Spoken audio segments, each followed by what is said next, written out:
You are on a phone call, driving down a motorway at 70 miles an hour. Your voice is flying to a tower, then to the other person, and back, dozens of times a second.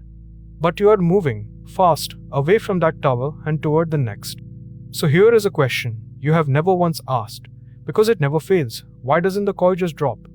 The answer is a small, silent miracle that repeats billions of times a day, and I've saved the strangest part of it for the end. Start with a myth. Your phone is not talking to one giant transmitter that covers the whole country. It is talking to the nearest of hundreds of thousands of small ones. The land is quietly carved into a mosaic of invisible zones, cells, each with its own tower at the center. That is the whole reason it is called a cell phone, not the shape of the device, but the shape of the map beneath it. Why break it into cells at all? Because there is only so much radio spectrum to go around, and it must be shared by everyone. By keeping each tower low-powered and local, the same precious frequencies can be reused over and over in cells just far enough apart not to interfere. The network's capacity comes not from raw power but from division. But cells create a problem. The moment you move, you are walking or driving out of one zone and into the next. The tower you are using is falling behind.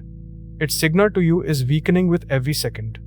In a naive system, the call would simply die the instant you left the circle, and every journey would be a string of dropped calls. So the network performs a handoff. As you travel, your phone and the towers are constantly measuring signal strength, yours to them, theirs to you.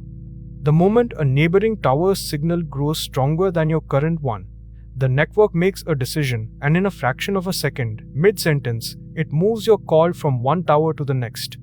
You never hear the switch. You were passed like a baton without breaking stride. And here is what should amaze you. This is not happening once. On a fast drive across a city, your single call can be handed from tower to tower dozens of times, and across a whole network, these handoffs happen billions of times a day, each one a tiny, invisible negotiation completed before you could notice a gap.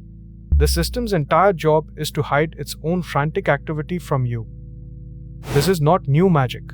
The first commercial cellular networks switched on in the early 1980s in the United States in 1983, and the handoff was the breakthrough that made a truly mobile phone possible at all. Before it, a car phone that left its zone was simply cut off. The whole promise of talking while moving rests on this one maneuver.